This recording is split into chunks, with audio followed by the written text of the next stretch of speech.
Hello, this is Father Daniel Kim, Maryknoll Missioner, and welcome to our daily Gospel reading and reflection.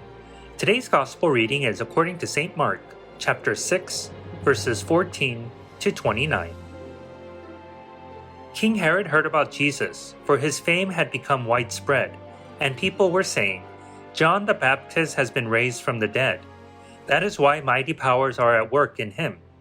Others were saying, "He is Elijah." Still others, "He is a prophet, like any of the prophets." But when Herod learned of it, he said, "It is John whom I beheaded. He has been raised up."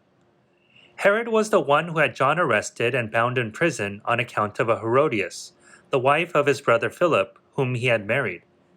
John had said to Herod, "It is not lawful for you to have your brother's wife." Herodias harbored a grudge against him and wanted to kill him but was unable to do so. Herod feared John, knowing him to be a righteous and holy man, and kept him in custody. When he heard him speak, he was very much perplexed, yet he liked to listen to him. Herodias had an opportunity one day when Herod, on his birthday, gave a banquet for his courtiers, his military officers, and the leading men of Galilee. His own daughter came in and performed the dance that delighted Herod and his guests. The king said to the girl, "Ask of me whatever you wish, and I will grant it to you." He even swore many things to her. "I will grant you whatever you ask of me, even to half of my kingdom." She went out and said to her mother, "What shall I ask for?" Her mother replied, "The head of John the Baptist." The girl hurried back to the king's presence and made her request. "I want you to give me at once on a platter the head of John the Baptist." The king was deeply distressed, but because of his oaths and the guests, he did not wish to break his word to her. So he promptly dispatched an executioner with orders to bring back his head. He went off and beheaded him in the prison. He brought in the head on a platter and gave it to the girl. The girl in turn gave it to her mother. When his disciples heard of it, they came and took his body and laid it in a tomb. The Gospel of the Lord. Praise to you, O Lord Jesus Christ. We come across today the events that led to the beheading of John the Baptist.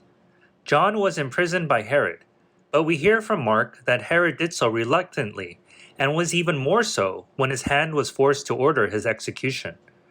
We can also surmise from the text that Herod granted John audience multiple times during his imprisonment, because Herod, although perplexed during his conversations with John, liked to listen to him speak.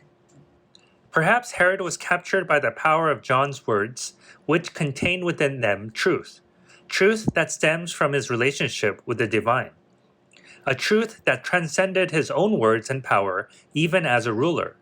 And maybe that is why he felt so perplexed, because although John was imprisoned, perhaps his inner power and freedom began to illumine the truth that, in fact, Herod was the one trapped and rendered powerless by the constraints of the ego-driven world, which proved to be the case as we saw how helpless he was at his own banquet.